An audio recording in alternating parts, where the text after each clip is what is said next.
नमस्कार, जय हिंद दोस्तों। स्वागत है आपका अपने परिवार सारांश कंपटीशन क्लासेस की अकेडमी में।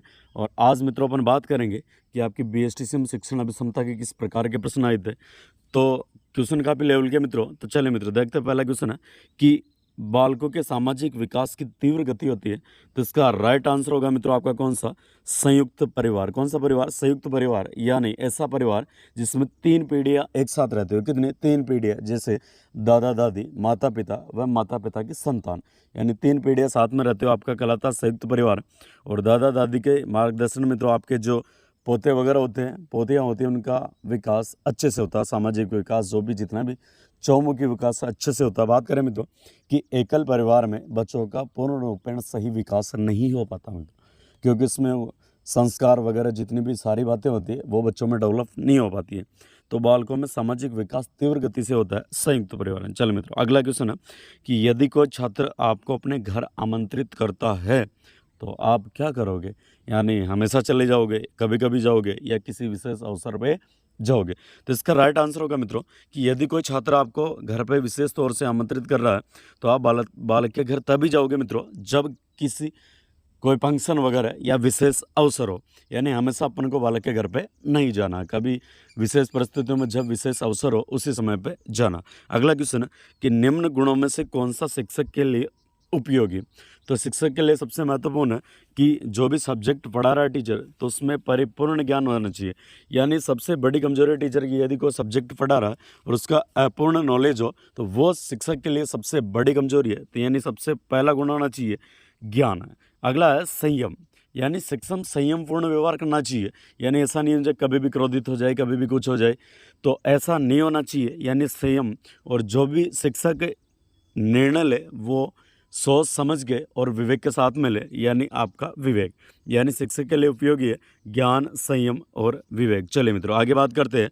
अगला प्रश्न है मित्रों आपका कि नेतृत्व के गुणों का विकास बालकों में इसलिए किया जाता है क्योंकि वे व्यक्तित्व का विकास कर सके। व्यक्तित्व का विकास कर सके, यानी नेतृत्व के माध्यम से आगे चल के व्यक्ति यानी बालक जो वो भावी नेता बन सके। यानी इसी प्रकार इन गुणों का विकास किया जाता है क्योंकि व्यक्तित्व का विकास कर सके। चलिए अगला प्रश्न है कि प्रौढ़ शिक्षा का उद्देश्य होता है। तो इसका मुख्य उद्देश्य होता है मित्रों कि प्रौढ़ शिक्षा क्यों दी जाती है? ताकि व्यक्ति साक्षरता को बढ़ावा दे सके, यानी शिक्षित हो सके। और शिक्षित व्यक्ति वही माना जाता है मित्रों, यानी साक्षरता से सीधा सीधा तात्पर्य जो व्यक्ति अपने साइन कर सकता हो, यानी हस्ताक्षर कर सकता हो, वो आपके साक्षर मान लिया जाता है। और ये प्रौढ़ शिक्षा का मुख्य उद्देश्य है।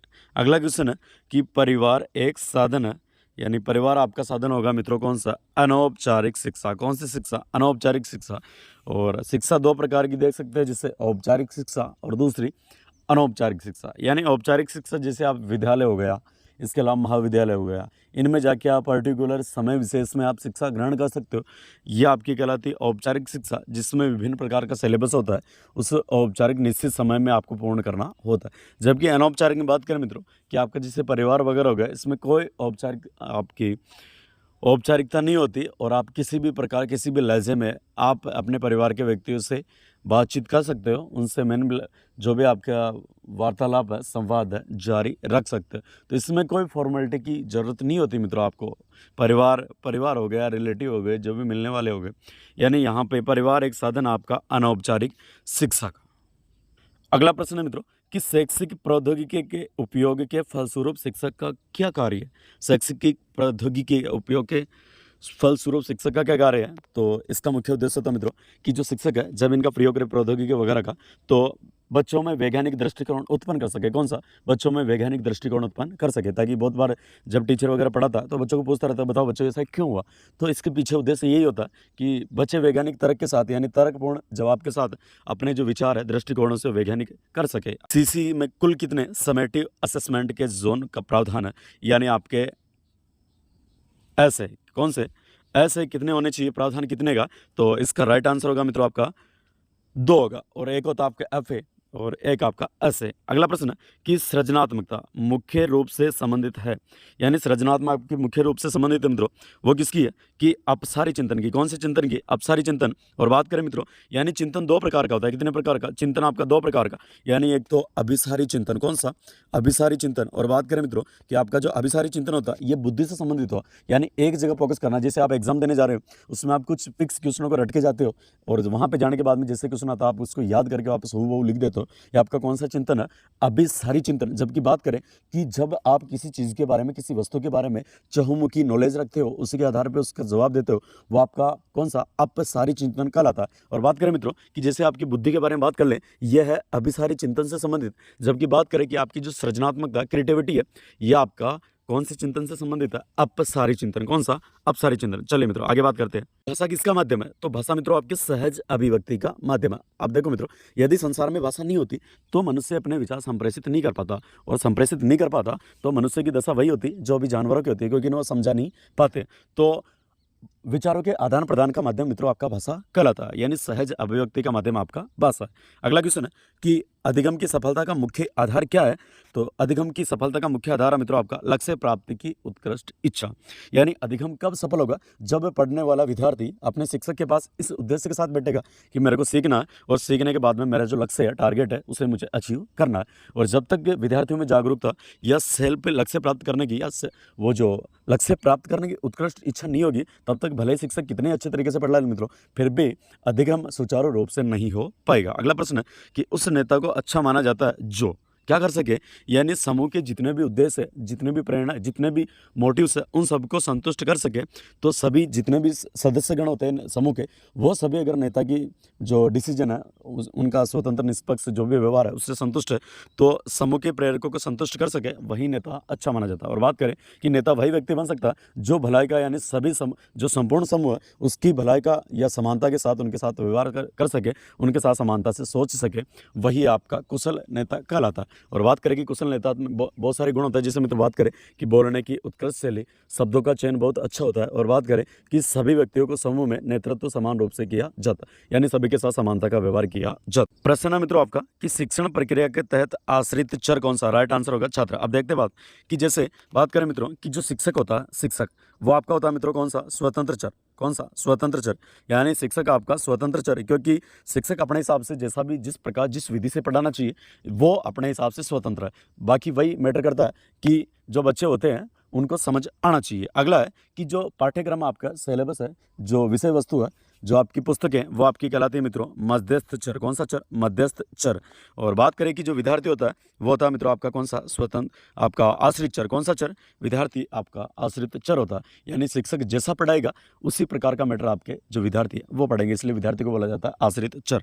अगला प्रश्न है मित्रों कि शिक्षण की योजना पद्धति होनी चाहिए, तो ये पद्धति होनी चाहिए आपकी कौन से मित्रों कि बाल केंद्रित। यानी आज की जो शिक्षा पद्धति है वो बाल केंद्रित हो चुकी है, और जिस प्रकार का बालकों को समझ आता है मित्रों उसी प्रकार से शिक्षक को पढ़ाना चाहिए। आज के ज़माने में अपन ऐसा नहीं कर सकते कि जैसा शिक्षक को उचित लगता है वैसा वो पढ़ाते, ऐसा नहीं मित्रों। जैसा विद्यार्थी को समझ आए उसी प्रकार का शिक्षक को पढ़ाना पड़ेगा। अगला प्रश्न है मित्रों आपका, वह कारक जो व्यक्ति में कार्य करने के लिए उत्साह बढ़ाता है या घटाता है उसे क्या बोलते हैं मित्रों? तो इसका राइट आंसर होगा आपका अभिप्रेरणा। कौन सा? अभिप्रेरणा।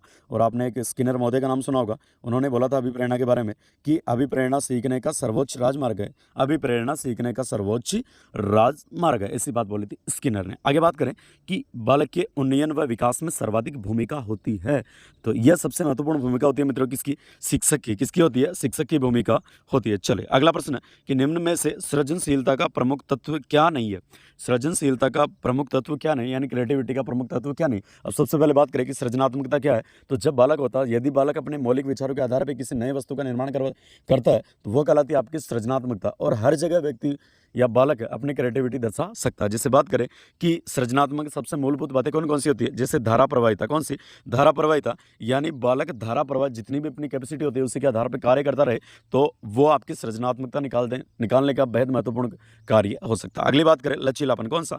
लचीलापन, यानी बालक जो भी कार्य करे उनमें फ्लेक्सिबिलिटी होनी चाहिए। और बात करें कि मौलिकता, यानी मूलभूत, यानी जब बालक अपने हिसाब से जैसा उसको उचित लग रहा उसी के आधार पर, जैसे फटी पुरानी टूटी वस्तु है उन पुरानी चीज़ों से कोई नई चीज़ बना देता है तो वो उसकी मौलिकता होती है मित्रों। जैसे बहुत बार आपने जो कागज़ वगैरह होता होगा उसको मोड़ के आप नाव बनाते थे, तालाब में जो पानी होता था उसमें तैराते थे, तो वो आपकी क्रिएटिविटी थी मित्रों, है ना। जैसे आपकी कंचिया खेलना सब क्रिएटिविटी थी ना, पता नहीं किस किस प्रकार से क्या क्या कार्य कर देते थे और बहुत सारी जानवरों की आवाज़ निकाल देते थे, तो ये आपकी क्रिएटिविटी है। और अगर बात करें कि अनुशासन कौन सा, अनुशासन आपकी क्रिएटिविटी का विकास नहीं कर सकता। ये क्योंकि मित्रों कि जब बालक आपके अनुशासन में रहेगा तो वो क्या ही नहीं कर सकता, अपने जो मूलभूत विचार होते हैं उनको संप्रेषित नहीं कर सकता और दबाव के अंदर किसी भी व्यक्ति की सृजनशीलता को अपन उभार नहीं सकते। अगला प्रश्न है कि समायोजन की प्रक्रिया होती है, यानी समायोजन की प्रक्रिया है, ये आपका राइट आंसर होगा कौन सा, स्थानापन्न। कौन सा होगा मित्रों, स्थापना। अगला है कि शिक्षक मुख्य रूप से किसके प्रति जवाबदेह रहता है, तो शिक्षक मुख्य रूप से आपका जवाबदेह रहता है समाज व छात्रों के प्रति।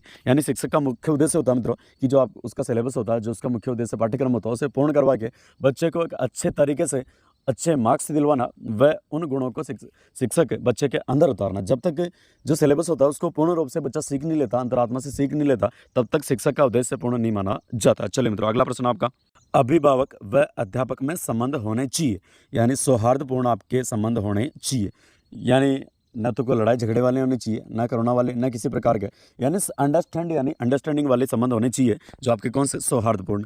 अनुपयोगी प्लास्टिक थैलियों से बालक द्वारा कलात्मक वस्तु का निर्माण क्या दर्शाता, तो ये आपका दर्शाता मित्रों सृजनशीलता। क्या ही दर्शाता, सृजनशीलता, क्रिएटिविटी दर्शाता। चलो आगे बात करते हैं। और बहुत बार देखा होगा मित्रों कि बहुत सारे बालक होते हैं अपने घरों में, छोटी मोटी जो वस्तुएं होती है, फटी पुरानी वस्तु होती है, पुरानी वस्तु, उनसे बहुत सारी चीज़ें बनाते हैं और अपन उसके थप्पड़ मार के एक तरफ बिठा दे। ऐसा अपन को नहीं करना चाहिए, इससे उनकी जो क्रिएटिविटी की क्षमता होती है वो आगे नहीं बढ़ पाती है। तो बच्चों को उनके हिसाब से जो भी कार्य कर रहे हैं वो करने देना चाहिए। जैसे बहुत बार बच्चे होते हैं तो बहुत खिलौने लाते हो, पहली बार में यही परीक्षण करते हैं कि देखते हैं इसके अंदर क्या क्या है क्या नहीं है, वो तोड़ देते हैं। तो बच्चों को चाटा नहीं मारना चाहिए, उसकी बजाय बोलना चाहिए कि बेटा इस प्रकार इसमें नहीं होगा और इसमें ये चीज़ें हैं, ये इस प्रकार होती है। और बहुत बार बच्चे पूछते हैं कि बताओ मम्मी वो जो आपको चांद दिख रहा है या रात को जो चांद दिख रहा है आपको वो क्या है, तो मम्मी बोलती है कि बेटा वो चांद है। तो बच्चा फिर जिद करता है मेरे को चांद चाहिए। मम्मी क्या करती है, कांच लाती है और उस कांच में मम्मी चांद को दिखाती, बोलती है ये ले बेटा तेरा चांद। तो इस प्रकार करके बच्चों की जो भी जिज्ञासा है उनको दबाना नहीं चाहिए बल्कि शांत करना चाहिए, उचित जवाब देके। उससे बच्चों की सृजनशीलता का विकास अधिक होता है। अगला प्रश्न है कि अनुपयोगी प्लास्टिक की थैलियों से बालक द्वारा कलात्मक वस्तु का निर्माण क्या ही दर्शाता, ये अपने देख लिया सृजनात्मकता। अगली बात करें कि शिक्षण की प्रकृति है, यानी शिक्षण किस प्रकार का होना चाहिए, तो टीचिंग में सबसे महत्वपूर्ण बात है मित्रों अंतःक्रिया, यानी जो बालक और आपके शिक्षक है इनमें अंतःक्रिया होनी चाहिए। अगली बात करें कि निर्देशन प्रक्रिया, जो शिक्षक निर्देश देता है बालकों को परिपूर्ण 101% से बालकों को समझ आनी चाहिए। भाषाई प्रक्रिया और जो आपकी संवाद चलता है, आपका संप्रेषण चलता है मित्रों, वो बालकों और शिक्षक के मध्य अंडरस्टूड यानी समझने लायक होना चाहिए। जिससे बात करें कि बालक को जो सबसे महत्वपूर्ण भाषा समझ आती है, बातचीत समझ आती है, वो मातृभाषा आती है। इसलिए जो भाषाई प्रक्रिया वो संप्रेषणशील होनी चाहिए। और लास्ट वाला ऑप्शन है दिए गए सभी आंसर, यानी उपरोक्त सभी आपके आंसर होगा। चलिए अगले प्रश्न की बात करें मित्रों कि पाठ को रुचिकर बनाने के लिए शिक्षक को क्या करना चाहिए, तो इसमें सबसे महत्वपूर्ण बात है कि विद्यार्थियों की क्रियाओं को सुलभ करना चाहिए। जो जैसा भी विद्यार्थी कर रहे हैं उनकी जो क्रियाएं होती हैं उनको प्रोत्साहन देना चाहिए। छात्र को अतिरिक्त क्रिया द्वारा पाठ में शामिल किया जाना चाहिए, यानी पाठ से रिलेटेड जितने भी प्रैक्टिकल कार्य उनको कक्षा में प्रत्यक्ष रूप से विद्यार्थियों से करवाने चाहिए। शिक्षक तकनीकी का प्रयोग करना चाहिए, यानी दिए गए सभी जो ऑप्शन है राइट। नेता होना चाहिए, यानी आपका बहिर्मुखी होना चाहिए। नेता किस प्रकार का, बहिर्मुखी, यानी बात करें व्यक्तित्व तो मुख्य रूप से 3 प्रकार से, कितने प्रकार से, 3 प्रकार से जो काफ़ी महत्वपूर्ण साइकोलॉजी के अंदर, यानी एक तो आपका अंतर्मुखी, यानी जो आपके हमेशा क्लास में टॉपर आने वाले विद्यार्थी होते हैं वो आपके अंतर्मुखी होते हैं, क्योंकि उनका एक उद्देश्य होता है किताब को रटना और रट के जवाब दे देना और क्वेश्चन लिख देना और टॉप आ जाना। यानी जो अधिकतर आपके कक्षा के होशियार विद्यार्थी मिलेंगे वो कौन सा, अंतर्मुखी मिलेंगे। जैसे बात करें मित्रों कि नेता होना चाहिए आपका नेता बहिर्मुखी, जबकि बात करें व्यक्तित्व पहला अंतर्मुखी, जो मन के मन में रहता है, जो अपनी बातें पूर्ण रूपेण बाहर संप्रेषित नहीं कर पाता, वो आपका अंतर्मुखी। ओके, ये हमेशा दुखी रहते हैं और पतले दुबले चिड़चिड़े होते हैं भाई। ओके, आगे बात करें, अगला है बहिर्मुखी, यानी हमेशा मस्त मौला हंसमुख रहने वाला, शरीर में अट्टा कट्टा एकदम गोल टाइप का आदमी, है ना। ये आपका सबसे खुश आदमी होता है और खुश मिजाज होता है। जैसे आपके नेता हो गए, यानी कहाँ पे कौन सी बात बोलनी है इनको अच्छे से पता होती है। एक होता है उभयमुखी मित्रों, यानी अंतर्मुखी गुण भी रखता है और बहिर्मुखी भी रखता है, और यह सबसे सर्वश्रेष्ठ व्यक्तित्व माना जाता है। और जो आपका शिक्षक होता है इसमें भी आपके उभयमुखी के गुण होते हैं। अगला है कि समाज में नैतिकता के पतन का प्रमुख कारण क्या है, यानी समाज में जो आजकल नैतिक विकास बालकों में नहीं हो पा रहा है, इसका मुख्य कारण है अच्छे शिक्षकों का अभाव, क्योंकि शिक्षक वो सारे गुण बच्चों में डेवलप नहीं कर पाते जो उनको करने चाहिए। जिससे स्कूल का वातावरण ऐसा कर लेते हैं जिसमें शिक्षक गुट बना के रहते हैं, तो ये सबसे बड़ी कमजोरी है कि वो बच्चों का सही रूप से पूर्ण रूप में 101% डेवलपमेंट नहीं कर सकते। चलिए मित्रों, अगला प्रश्न है कि सृजनशील बालकों का विशेष लक्षण क्या होता है? तो उनमें विशेष लक्षण होता है कि जो भी एक्टिविटी वो कर रहे हैं वो प्रबल रूप से जिज्ञासा यानी हर चीज में जानने की कोशिश करते हैं कि क्या है और क्या नहीं है। बुनियादी शिक्षा का विचार किसने दिया था? तो इसका राइट आंसर होगा आपका महात्मा गांधी। और महात्मा गांधी ने बोला था कि जब तक बालक अपने या व्यक्ति अपने खुद के हाथ से कार्य नहीं सीख लेता तब तक वो अपंग है। आगे बात करें मित्रों कि आज के वर्तमान मानव की आवश्यकता उत्तम और शानदार चरित्र, यह कथन सर्वप्रथम किसने दिया था? तो हर्बर्ट स्पेंसर। किसने दिया था? स्पेंसर महोदय ने यह आपका कथन दिया था। अगला है द कंडीशंस ऑफ लर्निंग। कौन सा? द कंडीशंस ऑफ लर्निंग पुस्तक किसने लिखी है? तो इसका राइट आंसर होगा मित्रों आपका कौन सा? रॉबर्ट गेने। और बात करें कि रॉबर्ट गेने ने मित्रों आपके अधिगम यानी लर्निंग के 8 प्रकार बताए। कितने प्रकार? 8 प्रकार बताए। अगला प्रश्न है कि एक अध्यापक का अनिवार्य व्यक्तित्व संबंधित गुण कौन सा है? तो उच्च नैतिक चरित्र। कौन सा? उच्च नैतिक चरित्र यानी जो शिक्षक होता है उसे अपने जो नैतिक भावनाएं नैतिक विचार है वो उच्च रखने चाहिए। अगले प्रश्न की बात करें कि एक शिक्षक होने के नाते असामाजिक लोगों के साथ आपका व्यवहार कैसा होगा? तो यह आपका व्यवहार होगा मित्रों कौन सा? सुधारात्मक। कौन सा होगा? सुधारात्मक आपका व्यवहार होगा। अगला प्रश्न है कि सृजनात्मक उत्तरों के लिए जरूरी है।